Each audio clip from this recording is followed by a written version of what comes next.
Welcome to Rates and Barrels. It is Monday, March 16th. Derek Van Riper here with Eno Saris. On this episode, we get caught up on a busy weekend of the knockout stages of the World Baseball Classic. We got some fantasy baseball news you should know. A lot happening on the injury front. We're going to dig into a few sleepers on the pitching side, guys that we like, a little underpriced right now as the thick of draft season has arrived. We're also going to catch up with our senior hot dog correspondent, Niv Shah, the founder of Ottoneu, joins us later on in the show. Niv did not make it to Miami for the World Baseball Classic. We'll talk about some of the dogs that were featured there and some of the ones he's got circled for the upcoming season at Nats Park. How'd the weekend treat you? Oh, it's great. It's unseasonably warm here, which is beautiful outside, and no snow anywhere. Sorry. I smell like gasoline right now. We had a Little League opening day. The flowers are blooming. The birds are chirping. Yeah, they are. It's beautiful. The dogs are playing at the park together, frolicking in the grass. Not my dogs. Well, not yours, but the other good boys and girls are at the park playing. Yeah. No, we had a great weekend. Nice. We didn't get outside. But the baseball was pretty good. Baseball was pretty entertaining overall. Venezuela-Japan delivered on Saturday night. That was one of my favorite games I've watched in a long time. Just you could feel the energy throughout that one. Wilyer Abreu's home run was a moonshot, and I think the overall vibes around that Venezuelan team right now are about as good as they can be. They've got a big semifinal matchup, though. They've got Italy on tap on Monday night. We were looking at the pitching matchup before we started recording. It's going to be Cater Montero taking the ball for Venezuela. Aaron Nola taking the ball again for the Italians. As tough as that Venezuela lineup is, that's a starting pitching matchup that leans pretty heavily in Italy's favor. And the lineup is no slouch, so that'll be another good game. I mean, the Japanese Venezuelan game, that was a really, really fun game with just these massive leadoff shots from Ronald Acuna Jr. and Shohei Ohtani. So your stars get involved immediately. Then there's sort of back and forth seesawing, and it all comes down to the last couple of innings, and Wilyer Abreu is the hero there, but really just a really well fought game. I mean, you have Yamamoto out there, and he looks like he's in trouble really early on, and they're pouncing on his fastball. And at some point, he just stopped throwing the fastball. I was live blogging, and there were a couple of periods of time where it was something like 13 out of 16 straight pitches were curves, cutters, and splitters. So he just really went with the slow bendy stuff, and that kept them back in it. In the end, Venezuela's that lineup had 5,500 more major league games of experience than the Japanese one. And it's going to have that same advantage over Italy probably in similar numbers, because it's just an amazing lineup where like Jack Centurio is the ninth hitter. Yeah. So Jack Centurio is their ninth hitter. That's amazing. I mean, that guy was third in the Rookie of the Year voting. He's a cog in that Brewers lineup, and he's the ninth hitter for Venezuela. Yeah, top to bottom, it's absolutely loaded. I was surprised at the way in which Venezuela did it with their pitching. Ranger Suarez struggled. 5 earned, 2 2/3, right? If you'd told me he was only going 2 2/3, I would have said there's a very good chance Venezuela didn't win that game. But the bullpen showed up in a big way. 6 different relievers, no runs allowed. Really impressive work by that unit. Not as many household names across that entire group: Edward Bizardo, Manuel De Jesus, Jose Buteau, Anel Zerpa, Andres Machado, Daniel Palencia. Good relievers, but not necessarily like an A bullpen for a tournament like this. De Jesus is I think one of the fun guys of this year's tournament, in that like he just he's been bouncing around. He was in Korea. He just got onto the Tigers 40-man roster like just before this tournament. He's just barely a major leaguer in a lot of ways, but he really competed. He got 6 outs, struck out Shohei Ohtani, and you always have in one game and done tournaments like this, you always have these heroes that are unlikely heroes that are just so much fun. Yeah, Absolutely. Looking up and down that Venezuela lineup from that game, every single starter of those starting 9 had a hard hit ball. Fire emojis for everyone. Yeah, I mean it's a tough. I mean I don't actually think Jackson Cherry is a worse hitter. I think maybe it's Eugenio Suarez or something. Like I don't know, but like still a great lineup top to bottom. So Nola has his work cut out for him. I mean, they made a big deal out of Skeens pitching to the Dominican lineup, and man, that Dominican lineup was beautiful. But Skeens did his job, keeping them down, and that was such a close game all the way through. It's such a different game than the Japanese Venezuelan game because it was 2-1. It was like you just felt like any minute. Somebody could blow the doors off of it, but big Tatis strikeout in a big moment, and they just walk that tightrope all the way through. And their bullpen is also good. So if there's if you're thinking about the next WBC or the games going forward, maybe bullpen strength is the sort of secret depth that the best teams have, and that's why they move on, and why that you might pick a sleeper team.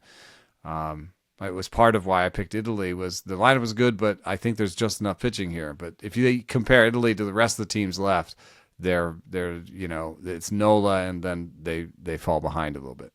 Yeah, solo shots from Gunnar Henderson and Roman Anthony, the only 2 runs for Team USA, but that's all they needed to get past the Dominican Republic. A little bit of help from Cory Blaser, home plate umpire, though, in that final sequence. Mason Miller against Geraldo Perdomo, actually just a really good matchup. But, man, the more I watch Perdomo, the more I'm realizing that his control of the strike zone is actually closer to that of Juan Soto than I'd ever previously realized, right? I mean, this guy has a phenomenal eye. Unfortunately, Cory Blaser missed the call pretty much the worst possible time, a 3-2 pitch. He missed like 2 or 3 calls in that one at bat, dude. It wasn't very good. Yeah, just no ABS in the World Baseball Classic this time, as everybody, if you didn't know already, you learned it Sunday night, and I think that's exactly why you want it. I think it's going to lead to some other conversations, though. One point that came up in a few different threads I saw was there is a world in which the challenges would have been exhausted by then anyway, and Perdomo might not have had a challenge left to use, and then that call still stands as it is. And I wondered... Well, I think the way that people use the challenges will be different. They'll always have one left in the 9th, I think. Maybe, and then I thought we may get to the point where if enough games have endings like this, and it'll happen, it'll just take a little bit of time, whether it's playoffs or critical regular season games or whatever, we're going to hit that level where everyone says, okay, maybe after the 8th inning, ball 4 or strike 3 is automatically reviewed every time, because that way you can't walk and you can't get punched out on a call that's wrong. Like, that might be the kind of thing you have. Slippery slope into full ABS right there. Yeah, but at least then it's like the last 2 innings, you can still have mistakes earlier. Kind of like taking a step in that direction. I realize it's like they could NFL. do it with the flag style, where it's like, yeah, you get 2 challenges before the 9th, and then anybody can challenge in the 9th. Yeah, or maybe the cutoff's the 9th. I mean, in the NFL, all scoring plays are reviewed automatically. You don't have to use challenges on those. They check them. So right. I think it's a little bit like that, and it might not be immediately something that gets added into the mix, but I think eventually that could be where we're headed, because I'm the kind of person, even if I was rooting for Team USA, the audible groan when that was called a strike almost woke my kid up. Like, I was just like, oh, not like that. Like, that's not the way you want to see games end. My house erupted, and like it felt like the cast itself knew that it wasn't a good call, because it just immediately, it didn't leave the graphic up, or it switched views immediately to like people celebrating, where you're like, oh man, that was a little embarrassing for such a great tournament. Yeah, so that will be remembered for a bit. Really unfortunate ending. I think we all deserved a chance to see what Fernando Tatis Jr. might have done against Mason Miller, who was up over 20 pitches too. He threw 22 pitches to get through that frame, so it would have been a high stress situation. Where one swing could have ended that game for the Dominican Republic. That was the case with Perdomo up with a runner on. Good news, I guess, if there's a silver lining as of today, despite being eliminated on a bad call from the home plate umpire, the Dominican Republic qualified for the 2028 Olympics. by getting as far as they did in this As tournament. did Venezuela, I believe. Venezuela's through too. So no matter what happens in Monday's game, both of those teams qualified. And that was sort of one of my initial gripes with the 6-team format and the qualifying being wrapped up in the WBC, is that there was a path for one or both of those teams not to qualify. But I think both of those teams being in, a silver lining, I guess, for the Dominican Republic here on Monday morning. One thing that's a little bit weird for me is, and I don't know if Italy's in or whatever with this, but if Italy made it into the Olympics based on their WBC performance, where the WBC rules of how you can put your team together are so completely different than the Olympics, would be weird for me, right? It's like Italy makes the Olympics and 75% of the team can't play in the Olympics. Yeah. Like, that would be weird for me. At least with Venezuela and the Dominican Republic, they all have, like, most of those guys have passports. That's the big difference. You have to be a citizen of the country, So I don't know. It's just speculation at this point, but it is a weird difference between the WBC, using the WBC to do Olympics. Eligibility is a little bit strange for me because of how different the rules are with regarding the rosters and who can be on the rosters. Hey, circling back to a point you made a few minutes ago and thinking about our collective frustrations with Mark DeRosa up to this point in the tournament, the bullpen absolutely does matter, and I think that's where the Clayton Kershaw legacy pick kind of frustrates you if you were someone that wanted to play to win the entire time, because Tyler Rogers was added to the roster and came in and got a huge double play, critical double play behind Skeens, and you think to yourself, would there have been a situation in pool play where someone like Rogers would have been a lot more useful than someone like Kershaw? Yeah, probably. And I feel like hopefully we've reached the point where the powers that be that build the roster for Team USA are not going down the paths of, well, let's just bring him in because we think he's a legend. Like, because that could be a cost to that. We don't care about the All-Star game, but there's that, like, sort of Manfred legacy pick that he gets to do in the that's All-Star an exhibition. Game. Like, that doesn't have any implications on anything. When we saw Kershaw against the Rockies, he came in, gave up a homer to Moniak, and we thought immediately that he wouldn't actually make the pool play, roster. So it was a little bit weird. So, onward and upward. Really excited to watch that other semifinal on Monday night and see who advances to face Team USA on Tuesday. Some fantasy baseball news you should know coming off of the weekend action. Seiya Suzuki left Saturday's game early with what they're calling knee discomfort. He suffered that injury on a head-first slide on a caught stealing attempt against Venezuela. Even the Cubs didn't have a lot of information. I saw Sahadev Sharma's story about this over the weekend. Craig Counsell saying, it's just best we wait and see and let our doctors and trainers take a look at him and see what's going on. That evaluation might actually be happening today as we record this. There is some good news you can tell just from watching, because, I watched that game and it was a bad slide. And when he walked off under his own power. This is a big difference, because if you can't put pressure on it, then it could be an ACL. I mean, it's very unlikely it's an ACL from the way he walked off. And they're calling it left knee discomfort. They didn't get, an MRI right then that night or whatever. So like it's not an ACL. If there's anything, it's a meniscus, which can be a big deal. And then you have the choice of, do I take the surgery for meniscus, which kind of basically removes the meniscus and can give me problems down the line when I'm older, but gets me back on the field quicker, or do I do rehab? So that would be the crappiest thing that could come out of this. And I fear a little bit, because I have a fair amount of Suzuki shares, but I don't, just from the way he walked off, I'm not pulling my hair out just yet. I'm just I am serene. That's a better scale, I think, for our purposes. I'm not trying to spook you, but I do recall the Giovanni Gallardo ACL tear. He was covering first base, got tripped up, came back, finished the inning, and then it was revealed later that he had an ACL tear. So you can walk off, you can keep doing some stuff for a little while.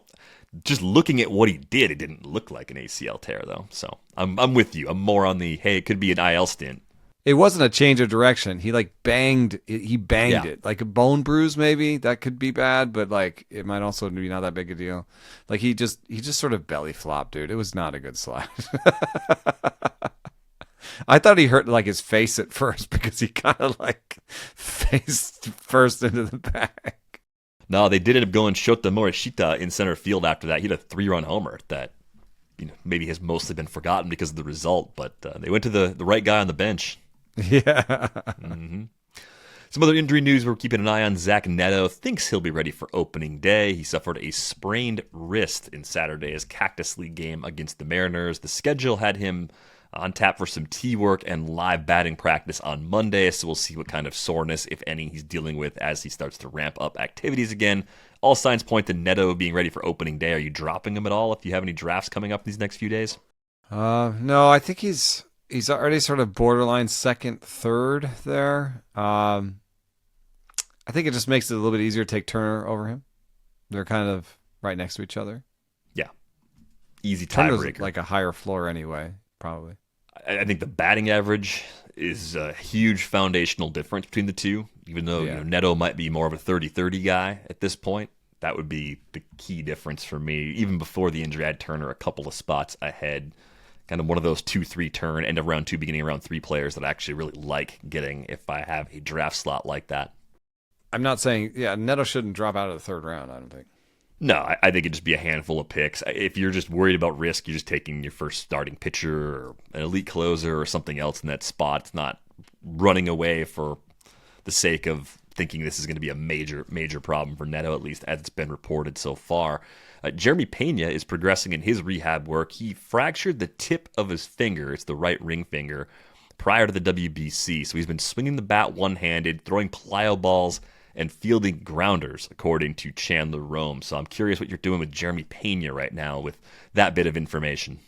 Well, it's interesting. So he hurt his right pinky finger, so that's top hand.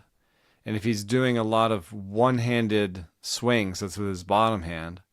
And if I've got it right, I'm pretty sure that the bottom hand is more scoopy and the top hand is more of a flat swing. If I remember from my drills. So, hey, maybe he'll have a good fly ball rate this year. I kid. He could have a regression this year because last year was the best of his career. And there was a big batting average on balls in play, jump without necessarily a lot else underlying except for a good hard hit rate, his best hard hit rate. So I would say that he can regress. But the nice thing about Jeremy Peña is the floor is really high. It's really good. Like he's going to play most days. I think he'll play every day. And he's going to hit 260 with like 15 homers and 20 stolen bases.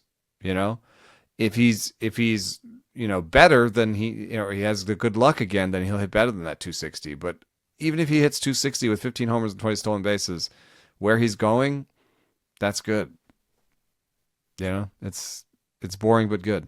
My lone share so far was Mixed Labor, drafted a few weeks ago. I don't know if I'll be getting a second, barring a big discount on Jeremy Peña, more because of that expected regression that you talked about, not as much because I'm worried about this being a long-term injury. It does seem like tip of the finger, maybe a little less likely to have frequent contact that kind of like causes that to become more sore throughout the season.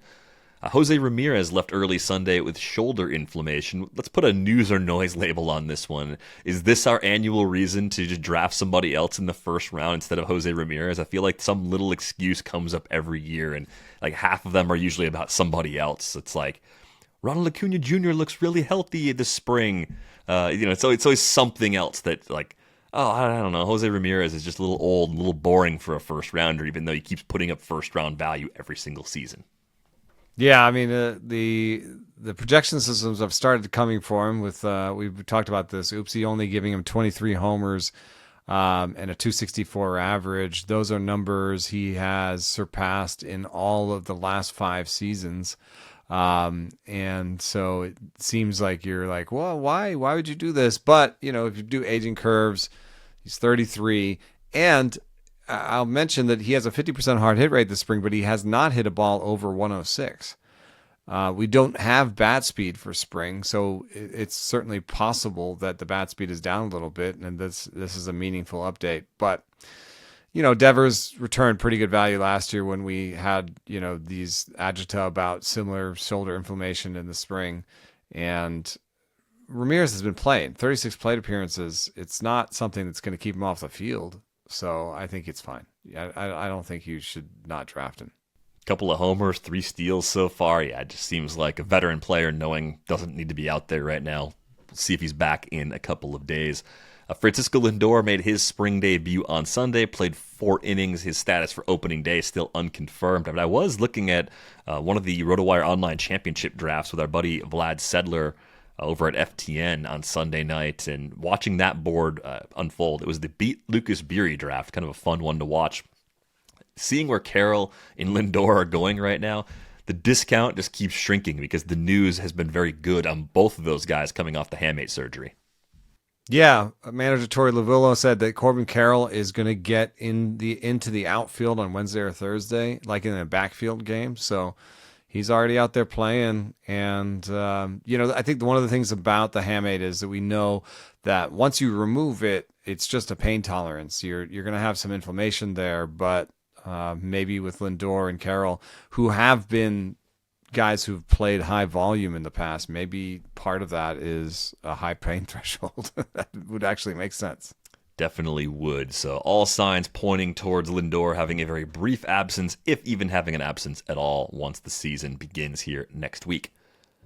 Let's get to a few sleeper pitchers, right? For some new listeners, their drafts are coming up soon. They didn't get through the position preview series. We got some different guys that are starting to pop for us right now, and the market changes, right? Every day, lots of drafts are going off. People are making adjustments. The sleepers from January aren't even sleepers anymore because they're going for full freight now.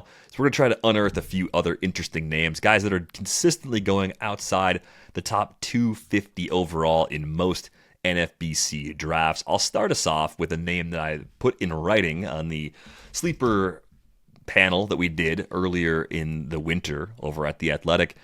I'm going to say it again, Max Meyer. I just think with Max Meyer, it's the improvement we saw before the hip ended his season a year ago. Things kind of unraveled before that IL stint and eventual surgery, but he looked like a different guy at the beginning of last season. Had a 14 strikeout game against the Reds in April.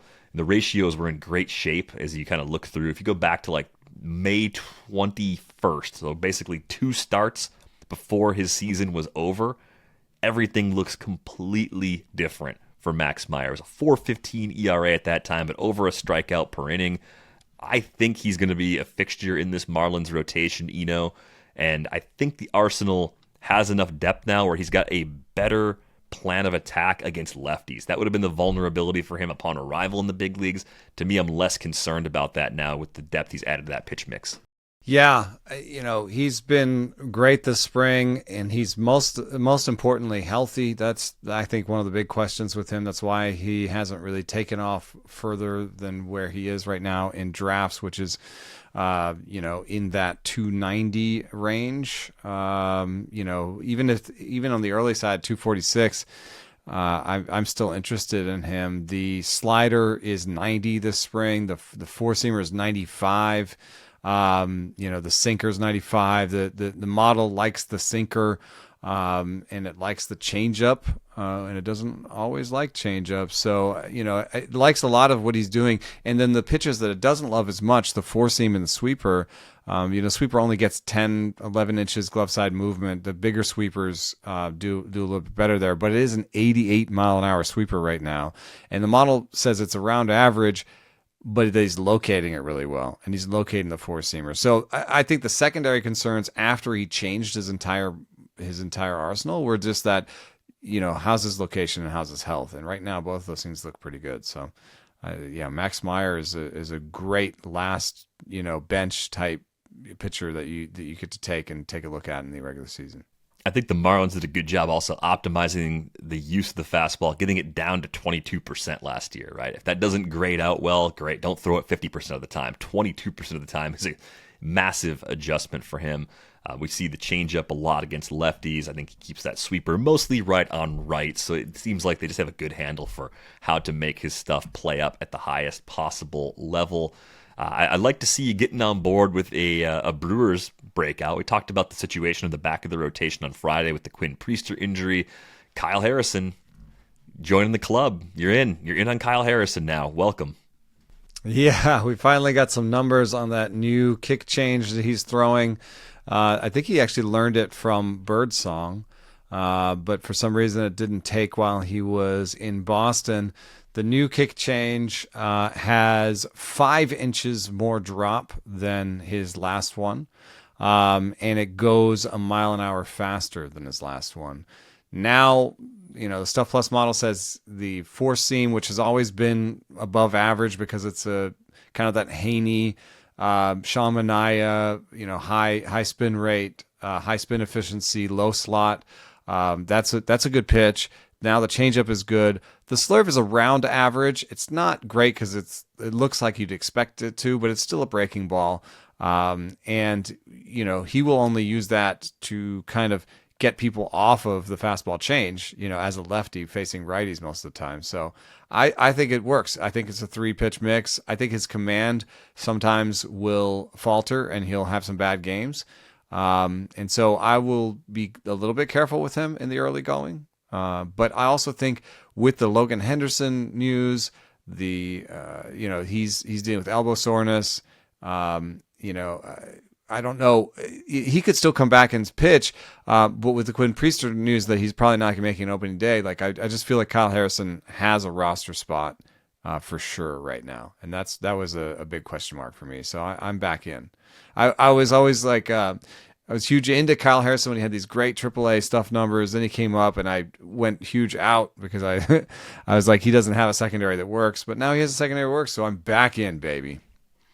Yeah, looking at the last 3 days of ADP, the earliest he's gone is pick 253, typically going around pick 322. So you're getting a nice bargain, I think, on Kyle Harrison right now. I'm with you as far as that job security being there. He got a little bit touched up by the A's in his last out, and we talked about the dominant showing he had last Sunday against the Mariners, the 8 Ks. That was really kind of jumping off the page to us, kind of put him on the rundown as a, hey, what's changed sort of guy, not surprisingly. Yeah, that kick change has been a big part of that. Speaking of the A's, though, Luis Severino was on the other side of that matchup with Paul Skeens that we talked about up top, and Severino pitched really well. I mean, the stuff looks like it's ticked up. The velo is phenomenal. I don't know if there is a WBC adrenaline bump for some guys where the velo is even better than what we're going to get to be in the regular season. But man, he was touching triple digits. Like what are we making of Luis Severino? Because the bigger concern, thinking about any A's pitcher is everything we've talked about with Sutter Health Park being extremely hitter friendly because of what happens to fly balls there. The idea of a road streamer is kind of weird, but I guess the question would also be, are there parts of the season in which we feel okay about using him for some of those home starts? Like, how schedule dependent is Luis Severino if his stuff is actually going to play up as it has so far in the WBC? Yeah, I mean, I definitely think just from watching it that he looked like pretty amped. I mean, he's throwing 99s out there in the first inning, so I do think there was a tournament bump there in terms of his stuff. But one thing that I pointed out was he was like 87-ish with the sweeper, and this spring, without taking that WBC outing into account, he's been 86 on the sweeper. He was 84.5 last year, so he's throwing the sweeper harder. And something Sonny Gray pointed out to me was, with the sweeper, you can take less movement. If it's harder, it's a lot better pitch. And so Severino's movement is down a little bit on the sweeper, but his velo is up. So that's a legit change this spring that, could make him good. I have seen that his XFIP home and away was about the same. And it's not a number I usually use a lot, but it does point to the fact that he was probably not as good a pitcher as he was away from home last year and not as bad as he was at home. And the sum of things might look a lot the same, just being slightly different packaging.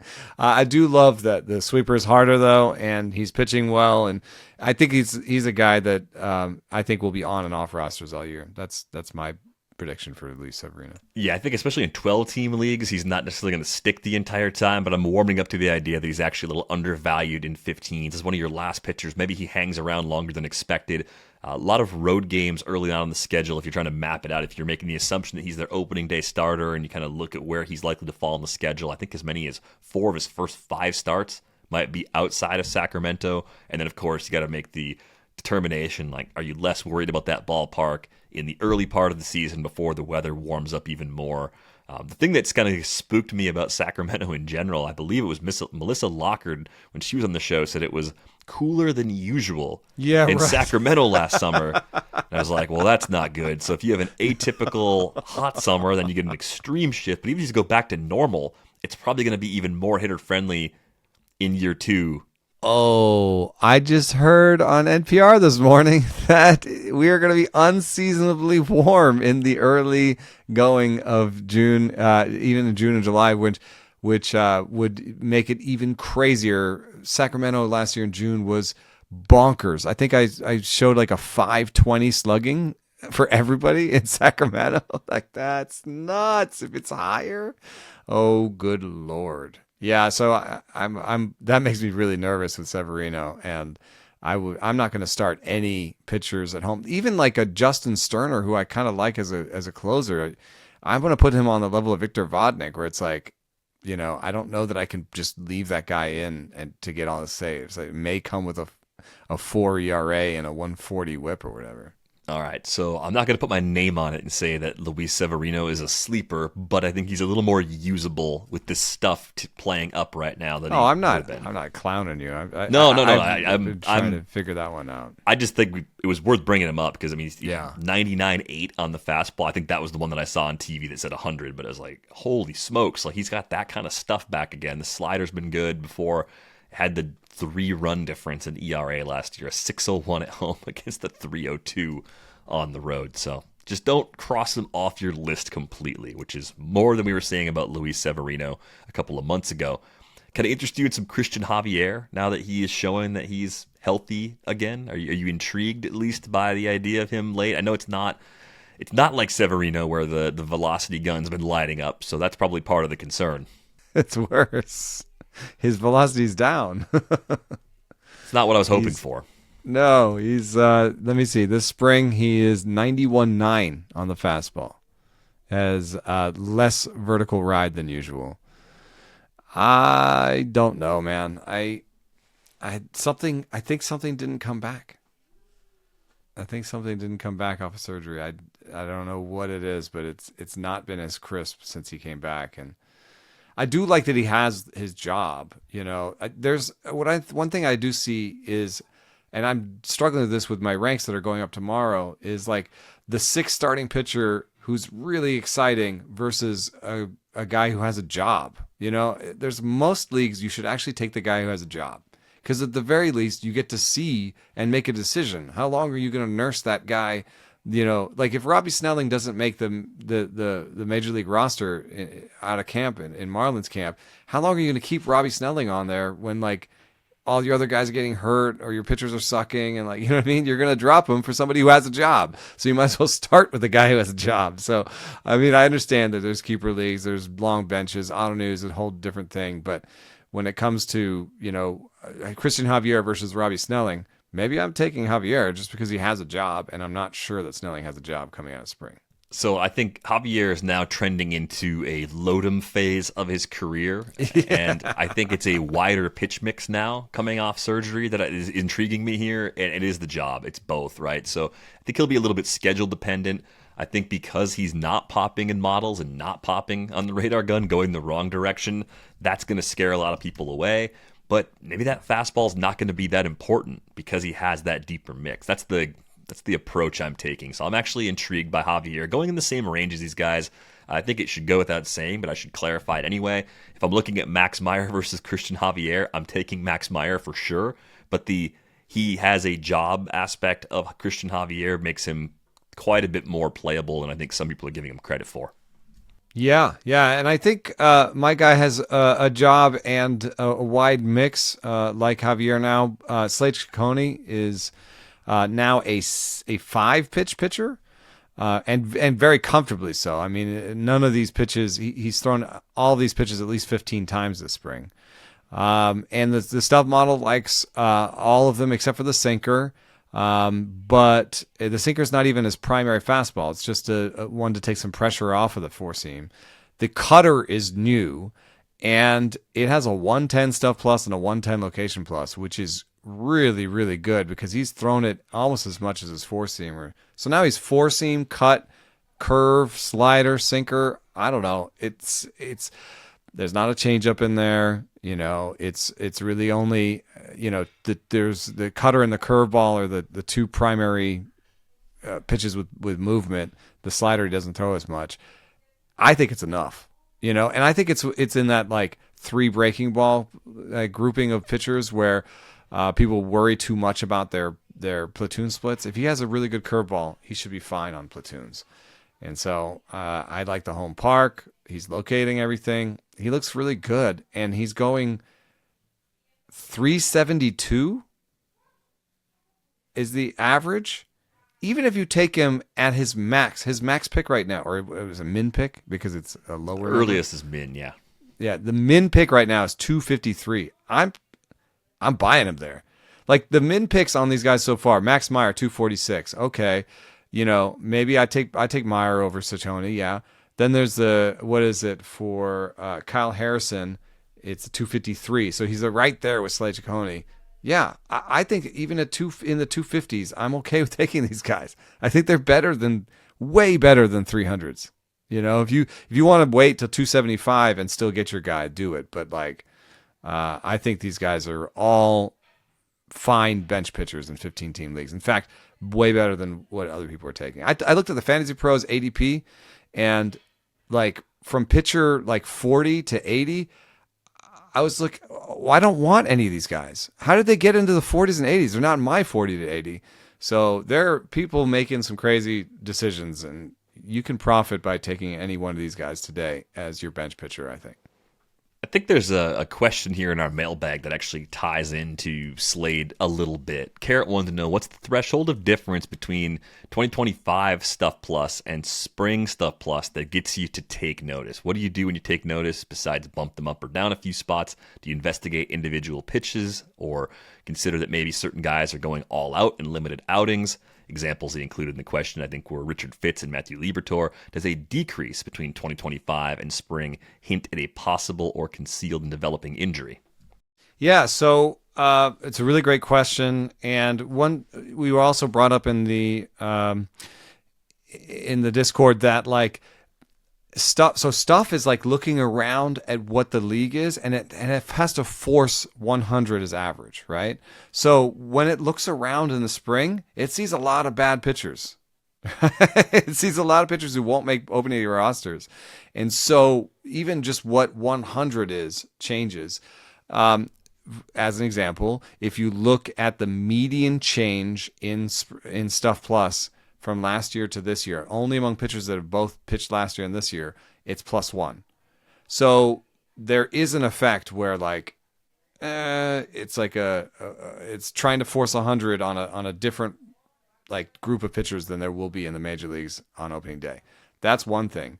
The other thing is when we looked at the translation from relievers to starters, we found it was about a -5 Stuff Plus.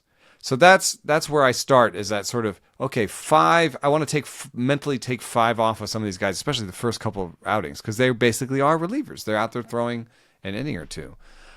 So 5 is where I start to take notice. And if you want to make it 6, because you know everybody's up 1, if you want to make it 7, I don't care. At least with 10, I think you take notice with everybody, right? And so I found here these 10 pitchers that are starting pitchers last year, will be starting pitchers this year, that are all up by more than 10 in Stuff Plus this spring. Fromber's up. We've been talking about Liberatore being up. Shane McClanahan is up 17. And I tend to believe it. Even if his 109 string Stuff Plus is 108 or 107, or even if it's 104 in the regular season, that's way better than 93 last year. It means his stuff is pretty much back. I don't know if it'll be all the way back to where he once was, but where he's going, he's frightfully cheap. So like I'm sad now. I have no Shane McClanahan shares. This information didn't come fast enough for me to take him earlier, and I was in draft and hold season forever, where Shane wasn't a great pick either because you don't know how many innings you'll get. But now that we're in waiver wire season, you should be taking Shane McClanahan. Walber Urena is a 100-mile-an-hour sinker guy from Anaheim. I got in some hot water on the socials by saying he was unfortunately with Anaheim, and I just meant that like. They don't have a great track record of player development and coaching. So that's all I meant.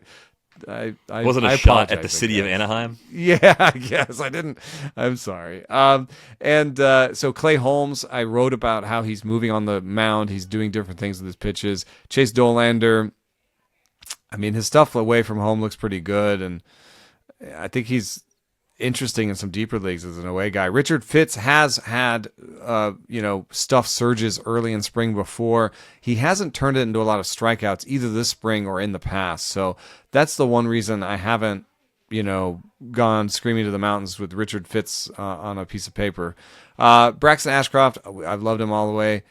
Dustin May is the other guy on this list that I think deserves to zoom up draft boards because he's throwing everything like he used to. He's not throwing like last year. So his arm slot has been dropping, and he's becoming a really like conventional sinker sweeper guy where everything goes sideways, and he's been having trouble with lefties.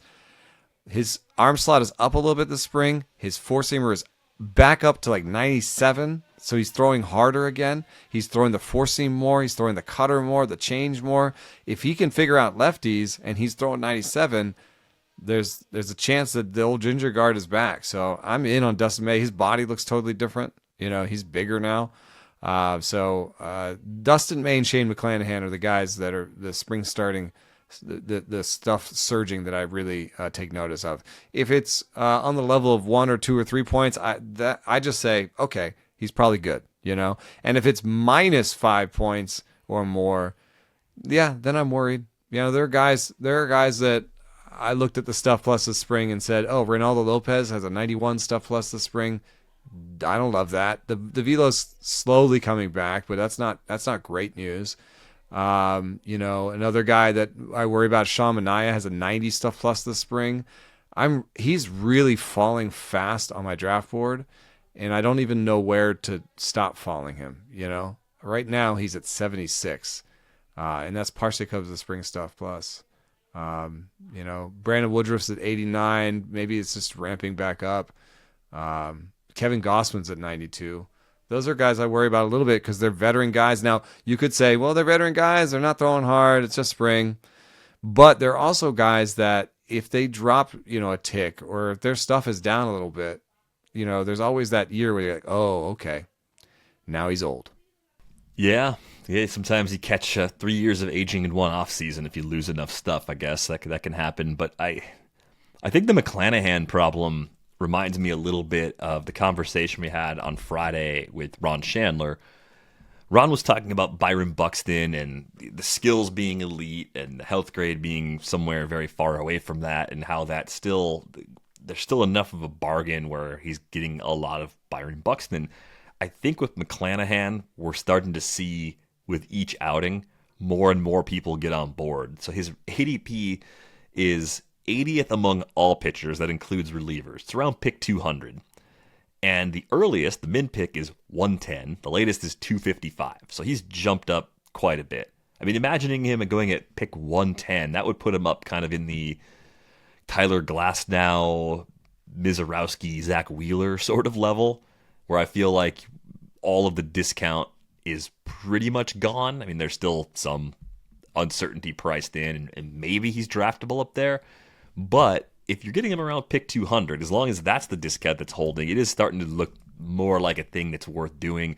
I would ask, too, looking back at the stuff numbers he had before all the injuries, if you go back on the Fangraphs page, 2021 through 2023, Shane McClanahan was over a 110 stuff plus number. Yeah, so every it's single not year. all the way back. Not all the way back, but it's most of the way back.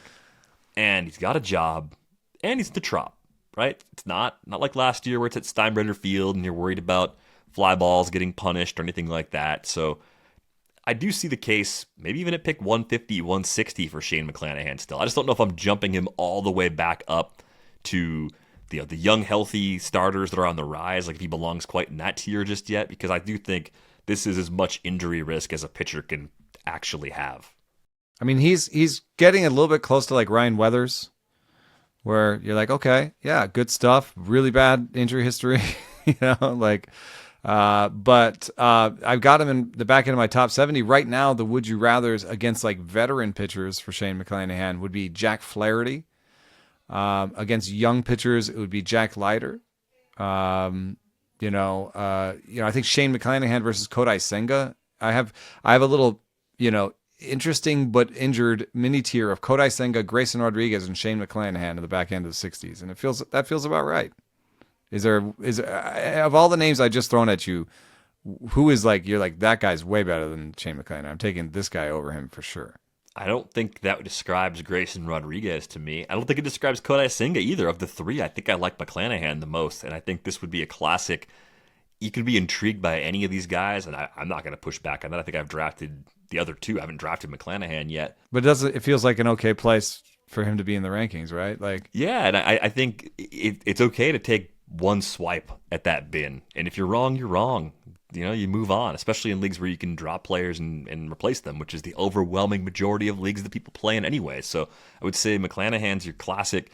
The smaller the league, the more excited I am about him, because if it's most of the way back, I think he's going to be really good. And even if the innings are limited, replacing those innings is not as difficult in a smaller league. This isn't a literal mailbag question, but I have had the question somewhere where does my confidence in my rankings start to shudder a little bit? I would say that like up, into the top 40, I'm pretty good. Like Trey Savage is 39, Zack Wheeler and Spencer Strider are 40. They have some questions, but Sonny Gray and Kevin Gossman are 42, 43.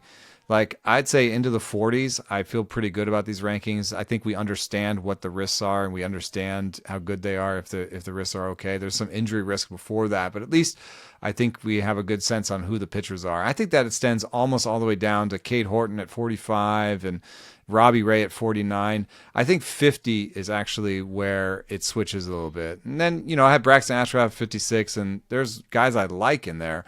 But I think in the 50s and 60s, I think it's risky. It's a little bit more risky time, and that's where I start to maybe say, hey, just take the young guy with upside. Take the what's the point of taking Matthew Boyd at 63 in a 10-team league? You must like his schedule to start the season or something. It could work, but like in a 10-team league, I think I'd rather take Boz or McClanahan or any of those guys around him that could have way better seasons. Yeah, for me, in a smaller league, and again, 10-team league's fairly common. It's not it's not worth locking in the starters that have low K rates. Like a 21% K rate last year from Boyd in a 10-team league really works against you, even more so if the league has an innings cap, right? That would be another consideration to keep in mind, even though the ratios are good. A 3.21 ERA, 109 whip. We love the home park. I think at the very least you're going to use them just about all the time at home. You also have to deal with a pretty bad injury history there on top of those kind of questionable skills underneath that K rate. So yeah, good call on Boyd, just an easy guy to sidestep in a shallow league. Last name I'm going to ask you about before we move on to our interview with Niv, Mick Abel. Where are you at on Mick Abel coming off of a great spring? Looks like he might be one of the bigger risers in your ranks when that drops on Tuesday. Yeah, I just, the thing that I had Mick Abel behind on was the fact that the command wasn't so great when he came over last year and got his first chance at the big leagues. And I just thought Zebby Matthews was ahead of him. And now that he's pitched just about evenly with Zebby Matthews in terms of quantity, and he's kept pace with him in terms of making the open day rotation being stretched out, I'm starting to think that he's ahead of Zebby Matthews, and both of them have options. Both of them pitched in the big leagues last year, so they may just go north with the better pitcher, which means that once I put Mick Abel ahead of Zebby on the rankings, I should put some more daylight between them because I should give more innings over to Mick and fewer to Zebby, right? So right now, Mick is jumping into the top 100. He's kind of back end early. He's right now is 107, but I only have 121 innings for him, and that feels light now. Because if he makes it and he's got the job, it could be more than that. If I give him more than 121 innings, I think he jumps into the top 100. So that's he's always had a great wide pitch mix with a lot of good pitches, good velo, and now this spring he has a 2% walk rate. I don't know if that's going to port over, but it's good news. It's like, oh, this is what we wanted out of him. We saw a guy with great stuff and iffy command, and he's pushed the command forward at every level in the minor leagues as he's gotten higher and higher. The walk rate's gone down, the homer rate's gone down. So like this is, the grand story of Mick Abel includes this, this portion. His command is getting better. Yeah, it was 137 to third innings last year between AAA and the big leagues. So 170, 175, very, very attainable for Abel across all stops, hopefully all in the big leagues this year. Yeah, I think probabilistically I have to bake in some chance he isn't the guy. So I can't give him that, 150, 160, but I'm gonna move him to like 135. And I think then he even is a better pick than Taj Bradley. Because he's projected better than Taj Bradley. He's got a wider mix than Taj Bradley. He's going to have a similar number of innings projected next to him. So Taj Bradley's at 94. So now we're still moving Mick Abel up. And I have to go to print today sometime. I have to file this thing. I think it's interesting that Oopsie and the Bat X are both optimistic relative to the other public-facing projections on the K rate at 22.7%. Given what we were just talking about with Matthew Boyd, it leads to the last follow-up question. Does Mick Abel do enough to be rostered consistently in 10 and 12-team leagues, or is he a little bit more of an on-the-roster, off-the-roster sort of guy in those formats? One thing that, that Oopsie doesn't have right now in it is spring training numbers. And so the fact that Mick Abel, is keeping this stuff plus number up, it's 106 now. He was 109 last year, but, there were some relief outings for him last year. Plus in that small a sample, Oopsie will actually regress the stuff number too. So, I don't know what number Jordan has in there for stuff plus, but it may be, I would guess it's lower than 109 because he's going to use a regressed number there. So, the fact that Abel's continuing to show this outstanding stuff with a wider mix and more command, I'm not saying take him over Boyd because I do have a good 20 or 30 pick difference between them, but like, do I think he's an excellent like late guy that belongs on the list of players that we came up with? Yeah, and I think you could put all 6 of these guys that we mentioned as sleepers in your queue, and when it gets down to 2 or 3, pick one of those guys. I don't think that there's a guy here that I'm like has to be way ahead. I do think Max Meyer is probably the best, and that's what ADP says. But I don't think there's anybody on this list that you have to jump 50 picks to make sure you get him. Yeah, I'm with you. I think Meyer is the best in this group. That's why he was my first contribution to this part of the conversation. Well, now it is our pleasure to be joined by our senior hot dog correspondent back for another year. He's also the founder of Ottoneu. It's Niv Shah. Niv, how's the winter treating you? Pretty good, guys. How are you guys doing? Holding it together? Ready for baseball? Thanks to the WBC and spring training, I do have hope that spring is actually here, despite the fact that I was out snow blowing the driveway this morning, and it was as deep as my snowblower is big, right? So it was a problem. It was a big storm, and I'm probably going to have to go out there again. Spring is coming. Spring is coming, I promise you. That's what I was telling myself. As the wind was swirling and throwing snow back in my face, it was like spring is almost here. Opening day in Milwaukee, 11 days away. Hard to believe it sometimes. Here we go. I'm excited. Let's go. So we have been starting up a little mini-series leading into opening day, the Our Guys part of our show. So we're asking all of our guests about players that they like for the upcoming season, maybe some sleepers, kind of take it any direction you want. And we're going to talk about the platform, Ottoneu, first, just because I think you can try to get a sense of who the masses like, looking at some of the pages, some of the information that you have available. So who are some of the most added players on the platform, guys that could not be kept or were not kept, that people have been drafting at a high clip so far this spring? Yeah, so The most obvious answers here are the three guys coming over from Japan. Murakami, Okamoto, and MI. They're all, obviously, everyone wants them in all their leagues. One thing that's pretty interesting is they're all sort of going for the same price, which is not what I'd expect. They're all sort of sitting in this like $15 range.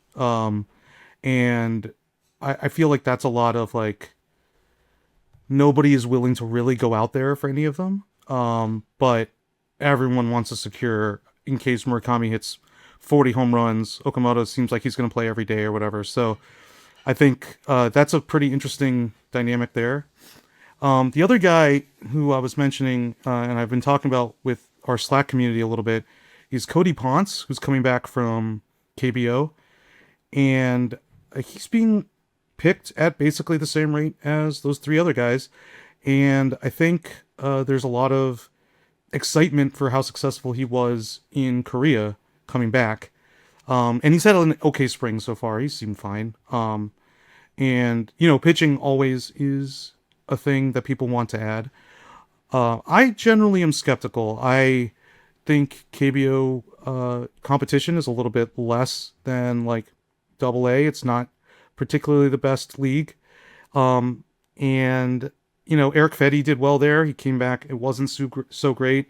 So I'm a little curious if you guys think Cody Ponce is going to translate well coming back from Korea. Yeah, I much prefer Imai. I got Imai in the Fangraphs Experts Leagues for $17. Unfortunately, we're going to have to redo that draft. So I'm going to have to go back out there and go get him. I bet you I have to go to 18 or something, but I will. I'm willing to go that far because I think you got him in our staff league as well.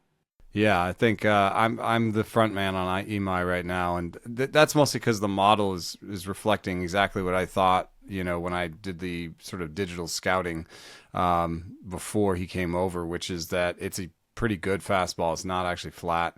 It's a two-plane. It's an interesting kind of Joe Ryan fastball with that kind of release characteristics. And then the slider is weird, but it's working, and the splitter looks to be plus. So everything's there. Cody Ponce, on the other hand, I can say some positive things about him, which is that the fastball looks like it's good. He locates it well. It has good shape. It has good velocity. He added velocity when he went to Korea, and that was why everyone was excited. But in terms of the change-up, the model doesn't like it.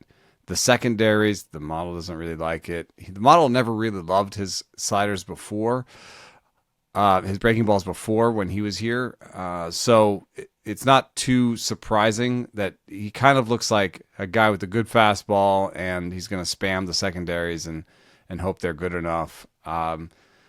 Yeah, I mean, it's not as positive a profile as Imai. So if you're talking about $15 for Ponce, I'm out. But if it was, $3 to $5 for Ponce, I think that's where I think he belongs. Is, there are $3 to $5 guys. I mean, Cantillo, where does he go? And we'll talk about some sleepers. We've talked about some sleepers today. That I think are a better buy at that price. And between the two bats, I'm taking Okamoto just because he makes contact. But I will admit that Murakami's been doing better this spring than I thought he would. So I'm prepared to be wrong on that one. The Ponce price is sitting around right where you said, $4.50. So okay. I mean, when it comes to like $3 to $5 pitchers, I think you pick your poison, man. Like there's a guy you like, Yeah. Me going to 17 on Imai is going more out on the limb. Yeah, that's right. That's actually saying he's like a 2, right? It's also auction dynamics for a keeper format too. You got to spend it somewhere, and right. If you believe that he is that level, then it's going to cost you more than it will in a redraft situation, pretty much every single time. But I'm curious, as you look at that the other guys on that list, it's a lot of relievers, actually. Clayton Beater pops up on there. We talked about Matt Swanson on the Friday episode, a guy that we both really like to potentially close in St. Louis. Tanner Scott actually being drafted in a lot of Ottoneu leagues. The key there is that you got to use 5 relievers, and you're not expecting to get saves from all of them either. So it comes back to ratios and Ks and everything else a reliever might be able to do. So any surprises for you as you look a little further down that list? I mean, of course, the guys coming over from NPB and KBO are the most added, but I was surprised at a couple of those relievers that were popping. Yeah, I think relievers are a good call. Like Lucas Erceg is one guy, a pitcher that's like interesting and fun. So Anthony Dominguez is like really high up on that list. And again, these are guys that aren't being kept. Like you said, the NPB guys, the KBO guys, they just weren't rostered at all last year. And a lot of the relievers and pitchers like this get churned. And then there's also like these bounce back candidates that are really exciting. Trout is massively being not kept anymore because, Trout is dipped a bit, but he's still being added at like a, a $30, $25 number. So it's like, there's some belief in these guys bouncing back. The one I'm most excited about is Adley Rutschman, because he did everything right last year and it just didn't work. And he was probably hurt and nobody would admit it. And I think he's going to be like real bounce back candidate this year. And, nobody kept him. He was going for $25 at auction last year. Nobody wants to keep a $25 catcher that can't hit. And now he's going for $15 and everyone is adding him back. So I think that's like kind of the dynamics that you're looking at for Ottoneu. You have an opportunity to get real talent at the auction. Maybe not it just won't be as good the talent as people thought it was going to be the previous year. So, other than that, like, I don't know, it's a lot of the usual names. It's a lot of the names that you'd expect, I think. No one super, super crazy. Like, people are still believing in Jordan Walker. That's weird to me. But I think those are the trade-offs you have to make, right? Like $3 Jordan Walker. Like, these are the things that people have to do in a deeper format. But yeah, these are the names that you start seeing at the top of those lists.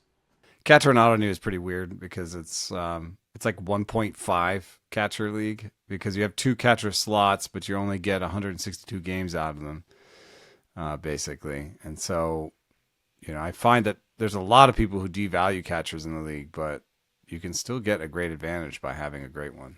Yeah, having a good one that plays every day is awesome, and like like when Sal Perez is DHing or whatever, but still has catcher eligibility. But there's like JT Real Muto gets a flyer at $2 because of exactly what you said. People want to just sort of figure it out and get through.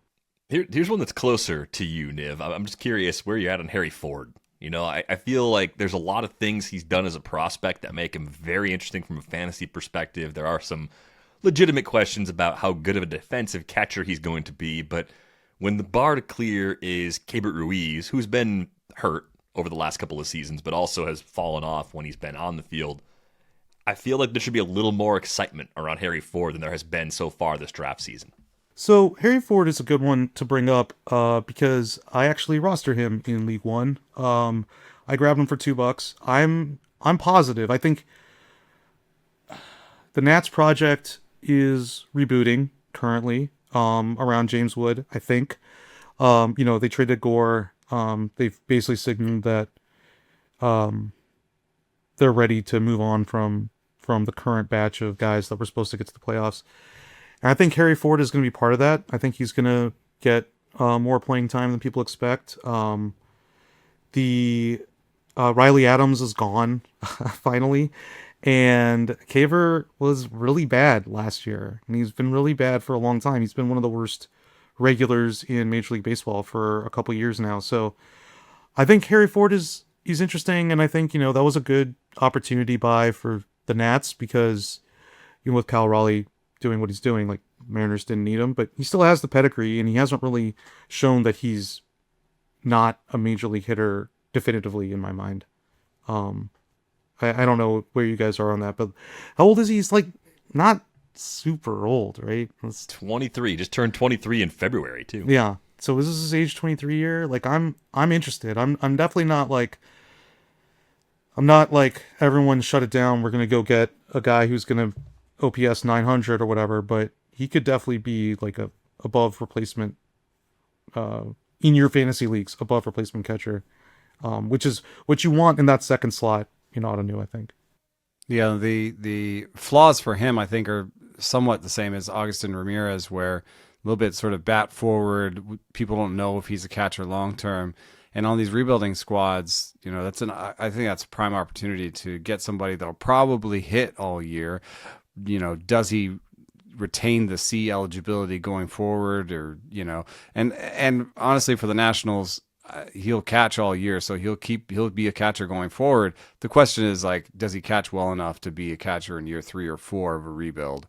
And sometimes I think people overvalue like that long-term concern. I know I do, where I'm like, oh, but is he a catcher long-term?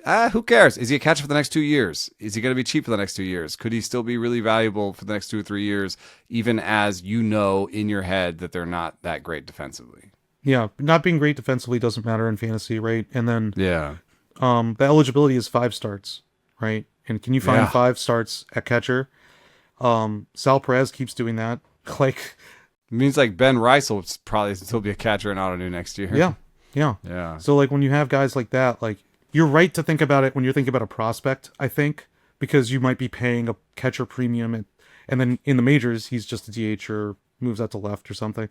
But when you have these guys that are in the majors and are going to at least be the backup, like that's not a bad place to be, I don't think. I was going to ask you the broader question here before we get into some hot dog talk.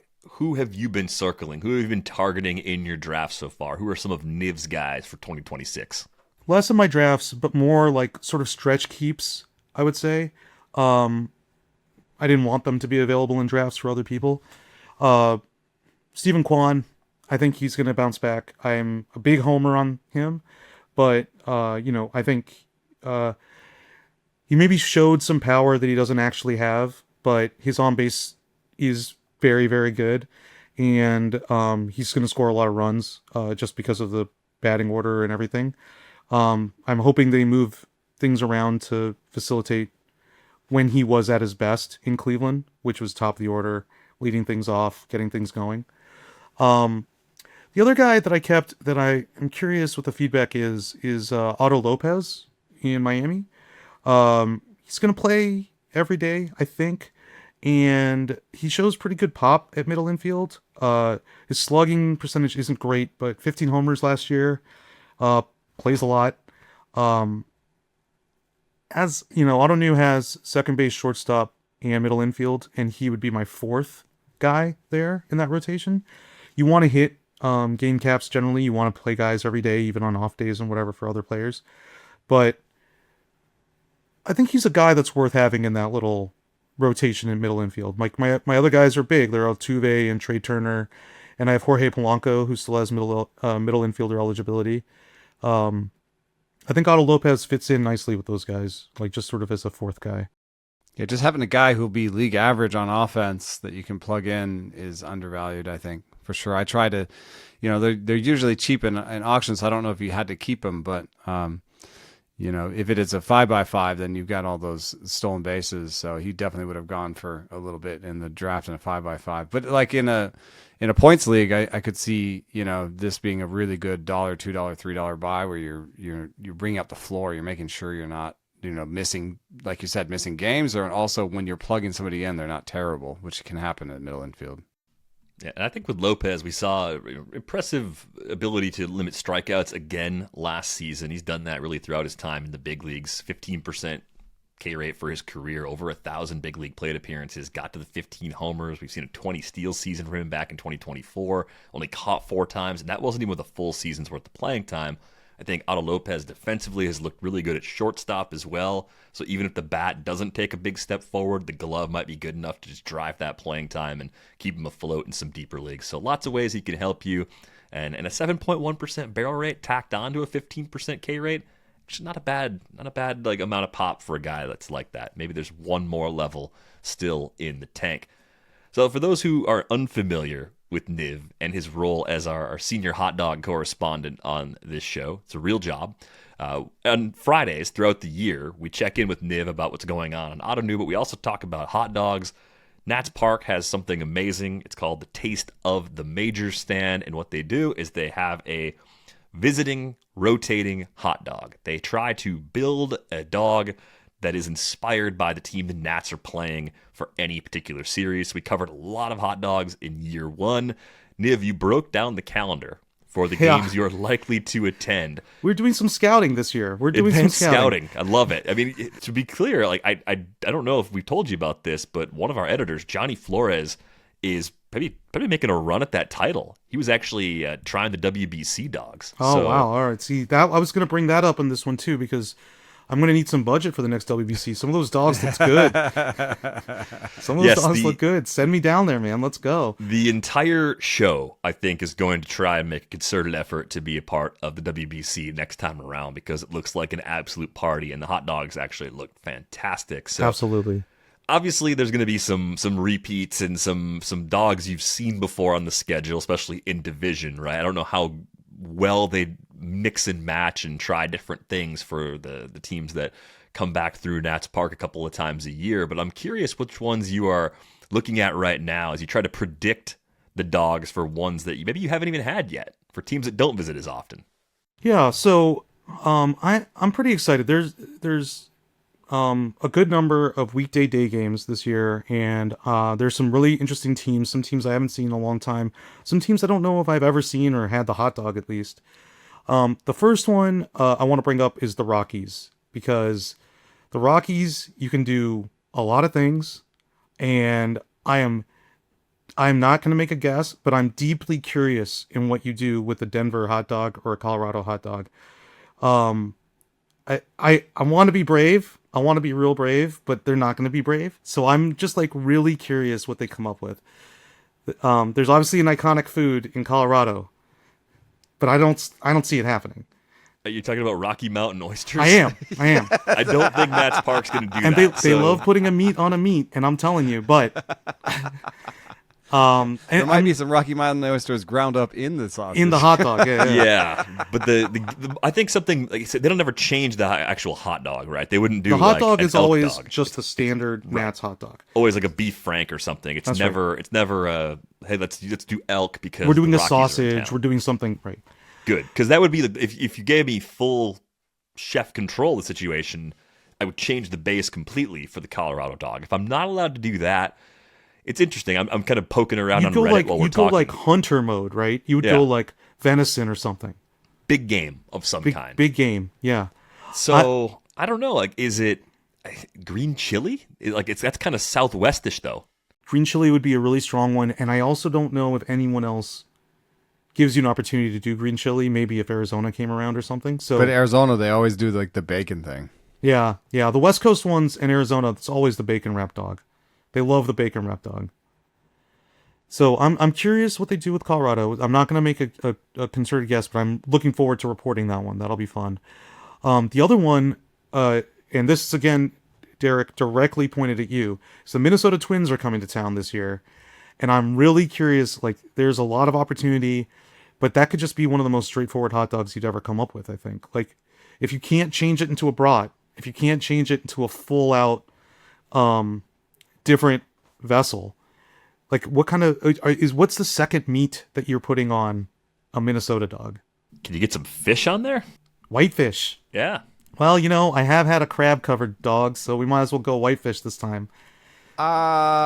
Disgusting. Yeah, it wasn't great.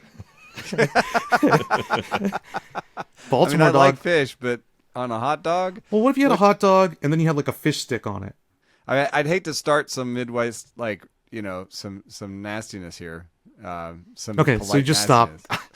Yeah, but like cut yourself off. Cheese? No. I was guessing cheese, but I got a little nervous that whenever the Nats go cheese, it ends up just being nacho cheese sauce. Yeah. Right. Yeah. And like, I think someone would have to be like, this can't be the answer to what we're doing here. A fish stick would be an extremely strong one, and I'd be really happy with that. I think I would be like I'm not gonna like eating that, but I'm gonna be happy that that's what this is. Like that's what this experiment is about. Replaces the hot dog or on top of the hot dog? On top of it. I got this one for you. I got the Minnesota food that I think of is hot dish, which is like the tater tot casserole. Oh, And I'm thinking maybe you could get some elements of hot dish onto a hot dog, and that would be a pretty nice tip of the cap to Minnesota, like something that's pretty distinctly just like Minnesota. some tater tots with some sauce on top. Yeah, yeah, that would I'd eat work. that. That sounds Yeah. good. And then the last one I wanted I think to we're mention. doing their work for them. They need to listen. And I mean, listen, this is the thing. What they come up with is always really fun, but if they listen to these, I might have a different job next year. I don't know. I'm concerned. I'm concerned about the possibility of losing you, but I'm 10% less nervous because of Johnny getting to the WBC. I'm like, all right, pipeline's looking a little better than I thought. So Yeah, there's opportunities here. yeah, the Minnesota one, the Colorado one, good call outs. Anything else that you got circled as a unique opportunity as far as like stuff you haven't had yet? I'm just gonna name it. No, I've had it, but the Cubs are coming back around. Oh, no. Yeah, we remember the Chicago dog last year. It elicited some real feelings. It's gonna elicit the same feelings this year. I'm looking forward to it. It's not a good Chicago dog, but it's a good hot dog because they throw a lot of ideas at it. And who doesn't want the whole garden on a hot dog, even if it's a discount knockoff brand garden?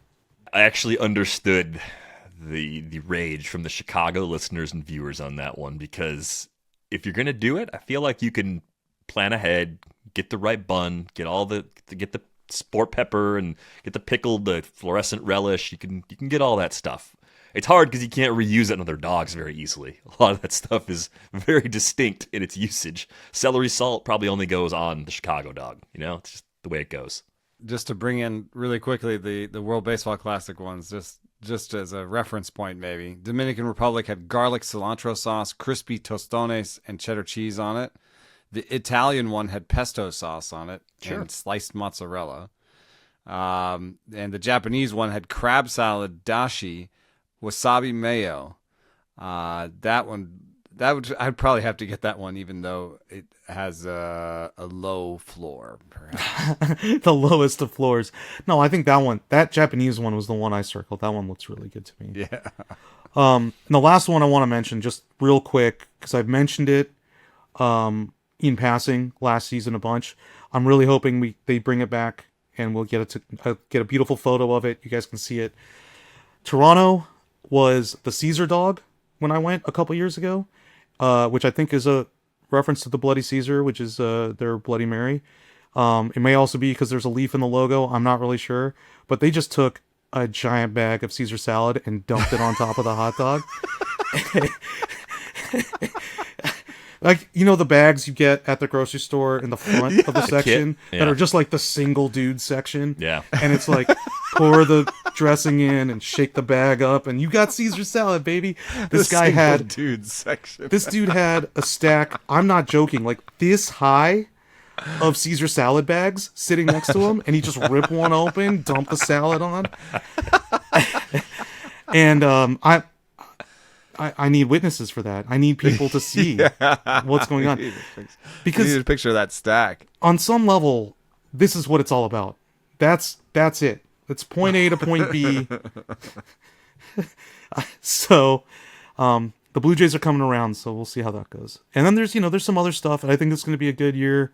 I'm excited for, St. Louis and Kansas City are coming by, so we're going to be able to see how this area looks at Missouri.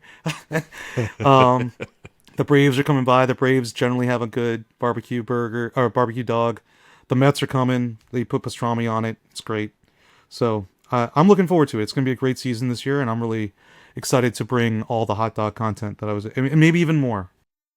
I think the Nats are going to be more watchable this year, so I think you might find yourself at a few more games this season. It's a low bar to clear, but they also traded Mackenzie Gore, and Mackenzie Gore, we can say what you want to about the talent and the stats and the output of Mackenzie Gore. Very watchable games. That guy, I went to one game where he struck out the side for 3 innings straight and then walked everyone from the 6th inning on. I saw a game where he gave up, I think, 13 hits to the Athletics in 2 innings. And I've seen, that guy, when he's on, it's awesome to watch. He deals so fast. He strikes everybody out. He just does his stuff. and when it's not on, it's watchable. It's I'm not sure if the Nats have pitching that is going to be that enjoyable this year. The hitting will be fun though. The hitting, I mean, I like James Wood, fun guy to watch. So, hey, long innings mean more opportunities to reload those hot dogs. That's which right. Is nice to have. Before we let you go, Niv, can our listeners still join Ottoneu leagues? Is this still a time where you can pick up a team and actually get into the fun for 2026? Yeah, we have a few leagues still forming. We always have people looking for an extra manager or two. You know, a 10-teamer or 12-teamer that has one guy they need added in. We have big drafts coming up all this week. How can people find those? Is there a board? If you go to ottoneu.fangraphs.com, which is the homepage, and log in, you'll see a big green button that says claim a team, and there's a huge list there. You also can go to our community forums, which are community.ottoneu.com. And you can always email me, help@ottoneu.com, and I can help you get directed on that. There are definitely some openings still out there. There are some actually interesting teams that just need a good manager and a good draft to be competitive this year. And if you want to start from scratch, there's definitely always appetite for a new league or two. We got more and more people playing. The Rates and Barrels Discord has an Ottoneu channel dedicated to it that, you know, people will mention their teams in there. People will talk about strategy. People will talk about various ways of how they're approaching their draft, everything. So you can get a feel for how to play.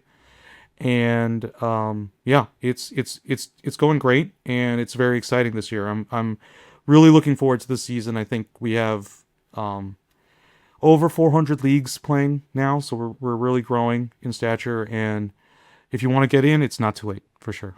Excellent. We're also going to do 6 picks again this year. We'll have a group for our listeners and viewers. We'll get the details on that shortly with the opener. 9 days away. 9 days, hard to believe. man. It's crazy. Yeah. It's coming up quick. Spring is coming. I promise you, Derek. Spring is coming. Niv, we appreciate your time, your insight, all the work you do for 6 picks and Ottoneu, and of course the insight on the hot dogs. The advanced scouting, taking it to another level here in 2026. I know Eno was a little skeptical last year, but I'm going to earn it this year. We're going to go on our way out the door. Reminder, you can join our Discord with the link in the show description. As Niv mentioned, you can jump in the Ottoneu channel. You can send us mailbag questions. You can just chat about the games that are happening. Obviously, a lot of chatter coming off the WBC games this weekend. That will continue with another semifinal on Monday night. And, of course, the final coming up on Tuesday. That's going to do it for this episode of Rates and Barrels. We're back with you on Tuesday. Thanks for listening.